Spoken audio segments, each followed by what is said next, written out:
ആ പാപത്തിനെല്ലാം പരിഹാരമായത്. പഴയ നിയമത്തിൽ നോക്കുവാണെങ്കിൽ അവർ എല്ലാ വർഷവും യാഗം ചെയ്ത് അങ്ങനെ പാപം അങ്ങനെ ദൈവസന്നിധി തീർക്കും. പക്ഷെ അത് മനസ്സിനൊരു മാറ്റമില്ലാതെ അങ്ങനെ പാപത്തിന് പരിഹാരം ചെയ്ത ഒരു മാറ്റം ഉണ്ടാകുകയില്ല എന്ന് കരുതി നമ്മുടെ ദൈവം നമുക്ക് വേണ്ടി നമ്മുടെ സ്വന്തം കുമാരൻ നൽകി നമുക്ക് വേണ്ടി പാപത്തിന് പരിഹാരമാണ്.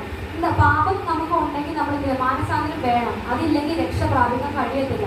നമ്മുടെ കർത്താവ് നമുക്ക് വേണ്ടി മരിച്ചത് നമുക്ക് നമ്മുടെ നിത്യജീവനുള്ള രക്ഷയ്ക്ക് വേണ്ടിയാണ്. ആ രക്ഷ പ്രാപിക്കണമെങ്കിൽ പാപം എന്താണെന്ന് അറിയണം. അതിൽ മാനസാന്തരം നമുക്ക് ഉണ്ടായിരിക്കണം. മാനസാന്തരം എന്ന വാക്കിന്റെ അർത്ഥം എന്താണ്?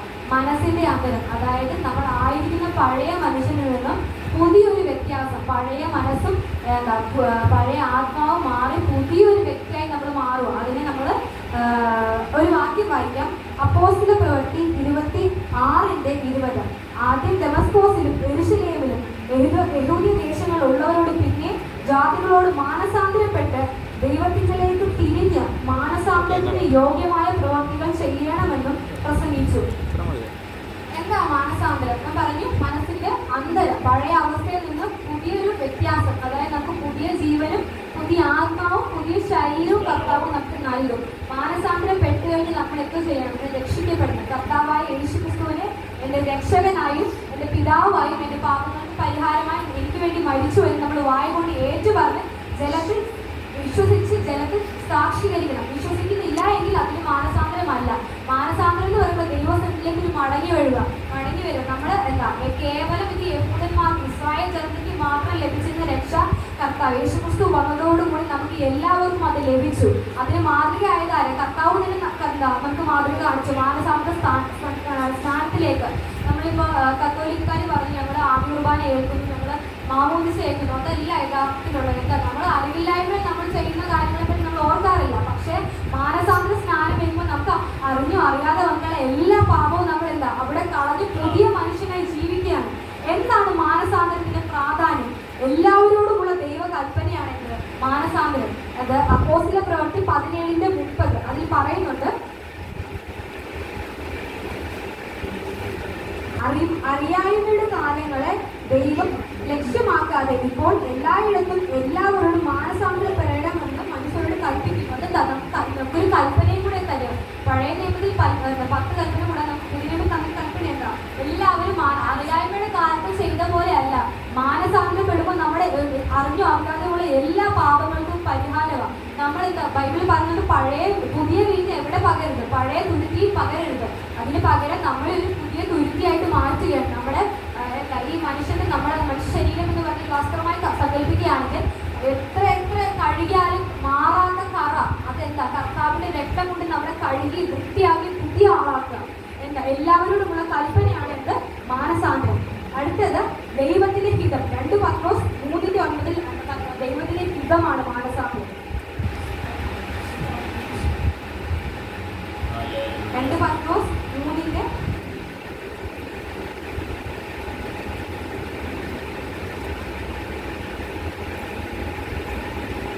ചില താമസമെന്ന് വിചാരിക്കുന്നത് പോലെ കർത്താവ് തന്റെ വാഗ്ദത്തം നിറവേറ്റാൻ താമസിക്കുന്നില്ല.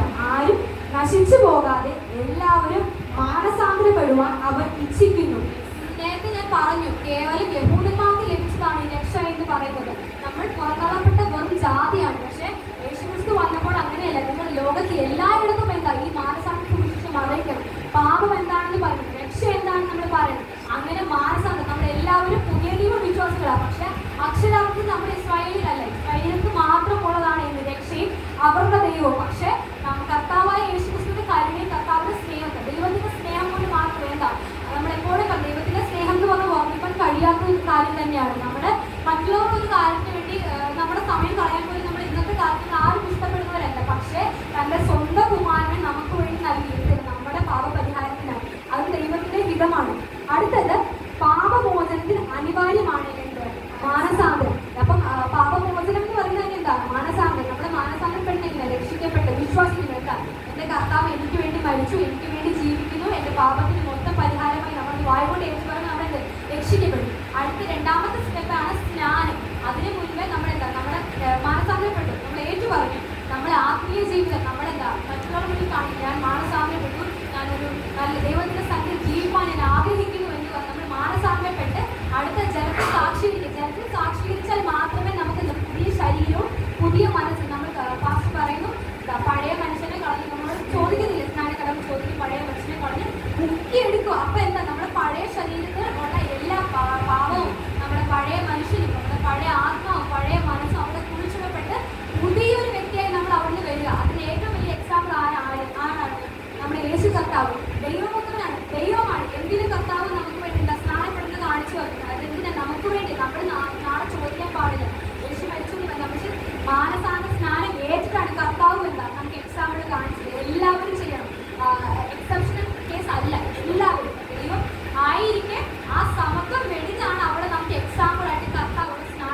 രീതിയിലാണ്. പക്ഷെ നമ്മൾ ഇപ്പൊ നമ്മൾ ചർച്ചകൾ എല്ലാവരും സ്നാനപ്പെട്ട് വിശുദ്ധിയിൽ ഒരുപാട് ജീവിക്കുന്നവരാണ്. പക്ഷെ നമുക്ക് സ്നാനത്തിന് ശേഷമാണ് നമ്മുടെ യഥാർത്ഥ ക്രിസ്തീയ ജീവിതം ആരംഭിക്കുന്നത്. നമ്മള് കുഞ്ഞുങ്ങളെ കാര്യം നോക്കുകയാണെങ്കിൽ നമ്മൾ ജനിച്ചു വീഴുന്ന ഈ ക്രിസ്തീയ വിശ്വാസത്തിലാണ്. അതുകൊണ്ട് നമുക്ക് കാര്യം പറയും പാപങ്ങൾ എന്താണ് ലോകം എന്താണെന്ന് നമുക്ക് അറിയാം. പക്ഷെ നമ്മൾ എന്നാലും നമ്മുടെ വ്യക്ത ജീവിതത്തിലെ പാപങ്ങൾ അല്ലാതെ നമ്മൾ ചെയ്തു പോയിട്ടുണ്ട്. അതെല്ലാം നമുക്ക് ക്ഷമിക്കാൻ വേണ്ടി രക്ഷ പ്രാപിക്കണം, രക്ഷിക്കപ്പെടണം, അതിന് സ്നാനം എടുക്കണം. അതിനുശേഷമുള്ള ജീവിതം ഏറ്റവും നല്ലതായി നമ്മൾ ജീവിക്കണം. അതിനുശേഷമാണ് നമുക്കുള്ള എല്ലാ പ്രശ്നങ്ങളും വരുന്നത്. ലോകസ്നേഹം, ലോകമോഹം എല്ലാം വരും. ലോകമോഹം എന്ന് പറയുന്നത് തികച്ചും വസ്ത്രമോ ആഭരണമോ മറ്റു കാര്യങ്ങളോ മാത്രമല്ല. ക്രോധം, കോപം, ഇതൊക്കെ എന്താണ് ലോകമോഹമാണ്. അത് നമ്മളെ സ്നാനപ്പെട്ട് കഴിഞ്ഞ ശേഷം ഈ ലോകമോഹം, അതായത് കോപം, ക്രോധം, മറ്റുള്ളവരോട് നമ്മൾ കുറ്റം പറയുന്ന അഭിവൃദ്ധിക്ക് ഇതൊക്കെ എന്താ ലോകമോഹം തന്നെ. നമ്മളൊന്നും അതിൽ ആയിപ്പെട്ടു പോകുന്നത്. ഇത് മനസ്സിലാക്കി ഞാൻ കഥ പറയാൻ ആഗ്രഹിക്കുന്നു. ഒരിടത്തൊരു പരിപാടി നടന്നു. ഒരു 10-100 പേര് വരുന്നൊരു പരിപാടി. എക്സിക്യൂട്ടീവ് ലിസ്റ്റിൽ ഒരു 30 പേരുണ്ട്. അതിൽ മീറ്റിംഗ് തുടങ്ങി കുറച്ച് കഴിഞ്ഞപ്പോഴേക്കും ഒരു വല്ലാത്ത ദുർഗന്ധം അടിക്കുന്നു. എല്ലാം നോക്കുകയാണെങ്കിൽ ഒരു വ്യക്തിയുടെ സോക്സിന്റെ നാറ്റമാണ്. അത് ഷൂവിൽ ആ പുള്ളി മാറ്റി വെച്ച് അങ്ങനെ കുറച്ച് കഴിയുമ്പോഴേക്കും നാറ്റ് മാറുന്നില്ല. നമുക്കറിയാം ഒരു ദിവസം സോക്സിന്റെ പിറ്റേ ദിവസം അങ്ങനെയുള്ള എത്ര ദുർഗന്ധകരമായിട്ടുള്ള നാറ്റായിരിക്കും വരുന്നത്. അതിനുശേഷം ആ സോക്സ് പുള്ളി ഷൂവിൽ നിന്ന് മാറ്റി അത് പോക്കറ്റ് ഇട്ടു. എന്നാലും നാറ്റത്തിനും സ്മെല്ലിനും വ്യത്യാസം വരുന്നില്ല. പിന്നെയും ആ റൂമിൽ മൊത്തം ആ സ്മെല്ല് വരിക. പക്ഷേ ഒരാൾ ഈ സോക്സ് വെച്ച് പുള്ളിയെ ശ്രദ്ധിച്ചു. ഞാൻ പുള്ളിയെ മൊത്തം മാറ്റി നിർത്തി പറഞ്ഞു, ഈ പഴയ സോക്സ് ആണെങ്കിൽ നമ്മൾ ആദ്യം ഈ ഷൂവിൽ വെച്ചു നാറ്റം വന്നുകൊണ്ടേയിരുന്നു. പിന്നീട് ഈ പോക്കറ്റിൽ വെച്ചു പിന്നെയും അത് നാറ്റം വന്നുകൊണ്ട് തന്നെ ഇരിക്കാൻ ചേഞ്ച് ഇല്ല. സ്ഥലങ്ങൾക്ക് വ്യത്യാസം വന്നെന്ന് പറഞ്ഞാൽ സ്മെല്ലിന്റെ വ്യത്യാസം വന്നു ഇല്ല. പകരം പുള്ളി പറഞ്ഞാൽ ആ സോക്സ് ഈ പുറത്ത് കളാം, അപ്പൊ അതിന്റെ അകത്ത് വന്ന് ഇരിക്കാൻ പറഞ്ഞു. അതൊക്കെ നിങ്ങൾക്ക് പിന്നീട് ആ സ്മെല്ലില്ല.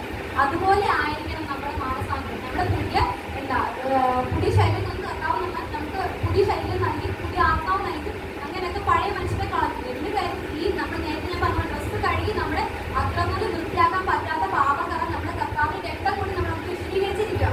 പിന്നീട് പുതിയ മനുഷ്യന് പുതിയ ശരീരത്തിൽ ആ കറ വരാൻ പാടില്ല. പിന്നീട് നമ്മൾ ഒരിക്കൽ മാനസാന്തരപ്പെട്ടു നമ്മുടെ ക്രിസ്ത്യൻ വിശ്വാസത്തെ തെറ്റുകാരനെയാണ് പിന്നെ മാനസാന്തരപ്പെട്ടിലാണ്. അല്ല, തികച്ചും അത് തെറ്റാണ്. നമ്മൾ ഒരിക്കൽ മാനസാന്തരപ്പെട്ടാണ് സ്നാനം എടുത്ത് എല്ലാം ചെയ്തത്. പിന്നീട് എന്താ ദിനംതോറും നമ്മളെ തന്നെ ശോധന കഴിക്കണം, പുതിയ പുതുക്കം പ്രാപിക്കണം. നമുക്ക് ഇൻവേഷൻ മുന്നിൽ മാത്രമല്ല ഇത് ശോധന കഴിക്കേണ്ടത്. അനുദിന ജീവിതത്തിൽ വരുന്ന സകല തെറ്റുകുറ്റങ്ങളെ ദൈവസന്നിധിയിൽ ഏറ്റു പറയണം. നമുക്ക് അതിനെ ജയിച്ച് കഴിയുന്നില്ലെങ്കിൽ നമ്മൾ പ്രാർത്ഥിച്ച് ദൈവസന്നിധി നേടണം. അത് യാക്കോബിന്റെ 4-ാം അധ്യായത്തിൽ പറഞ്ഞു ലോകമോഹം എന്താണെന്നും അത് എങ്ങനെ നേരിടണമെന്നും കർത്താവിന്റെ സന്നിധി നമ്മൾ എത്രത്തോളം അടുത്ത് ചെന്നാൽ അത്രത്തോളം നമ്മുടെ അടുത്ത് കർത്താവ് വരുമെന്ന് ഇവിടെ പറയുന്നുണ്ട്. നമ്മളെ കൊണ്ട് എനിക്കത് കർത്താവെ മാറ്റാൻ കഴിയുന്നില്ല എന്ന് പറഞ്ഞാൽ കർത്താവ് നമ്മളെ സഹായിക്കും. ഇപ്പൊ മറ്റുള്ളൊരാളെ തെറ്റിപ്പോയി മടങ്ങിപ്പോയി എന്ന് കരുതി അവരെ കുറ്റം പറയുകയല്ല ചെയ്യേണ്ടത്. നമുക്കറിയാം എന്താണ് നമുക്ക് വരാൻ പോകുന്ന വലിയ നാശം എന്താണ്. അതിൽ നിന്ന് രക്ഷിക്കപ്പെടാൻ വേണ്ടിയാണ് കർത്താവ് നമുക്ക് രക്ഷ തന്നത്. അത് നമ്മൾ അവരെ വിധിക്കാൻ വേണ്ടിയല്ല. നമ്മൾ എന്ത് ചെയ്യണം? സത്യസുവിശേഷം പറഞ്ഞ് മടക്കിക്കൊണ്ട് തെറ്റിക്കണം. അതാണ് നമ്മുടെ കുഞ്ഞുങ്ങളെന്താ ചെയ്യേണ്ടത്? ബാലൻ നടക്കേണ്ടുന്ന വഴി അവനെ അഭ്യസിപ്പിക്കണം. നമ്മുടെ മാതാപിതാക്കൾ പറഞ്ഞ കാര്യം നമ്മൾ ആ വഴി തന്നെ പോകണം. എന്നാലും നമ്മൾ രക്ഷ പ്രാപിക്കാൻ പറ്റും. യൗവനകാലം നോക്കണം. യൗവനകാലത്ത് ശുചീകരിക്കുന്നു. യൗവനകാലത്തിന് കർത്താവിനെ ഓർത്തുകൊള്ളുക. യൗവനകാലം എന്ന് പറഞ്ഞാൽ ഏറ്റവും നല്ല ടൈം നമ്മുടെ ലൈഫിൽ ഏറ്റവും നല്ല ടൈം എന്ന് പറഞ്ഞാൽ യൗവനകാലം തന്നെ. ആ യൗവനകാലത്ത് കർത്താവിന് വേണ്ടി ചെയ്യുന്ന വേല എന്ന് പറഞ്ഞാൽ ഏറ്റവും ശ്രേഷ്ഠകരമായ വേലയാണ്. അത് മാനസാന്തര സുവിശേഷം, രക്ഷ, ഇതൊക്കെ ലോകത്തിന് മുന്നിൽ നമ്മൾ എല്ലാവർക്കും കർത്താവ് കളിപ്പന. നിങ്ങൾ ലോകത്തിന്റെ അറ്റത്തോളം എത്തുകയാണ് ഈ സുവിശേഷം പറഞ്ഞത്. ഇതാണ് പത്ത് സുവിശേഷം. ഇതാണ് യേശു കർത്താവ് പറഞ്ഞത്. ഇതാണ് യോഹന്നാൻ സ്നാപകൻ പറഞ്ഞത്. ഇതാണ് മാനസാന്തരപ്പെടുവിൻ. ഇത് തന്നെയാണ് നമ്മുടെ ടാഗ്ലൈൻ. എന്താ നമ്മൾ എല്ലാവരും പറഞ്ഞെന്താ? നമ്മൾ മാനസാന്തരപ്പെടുവിൻ. ഈ വചനം ദൈവം അനുഗ്രഹിക്കട്ടെ. God bless.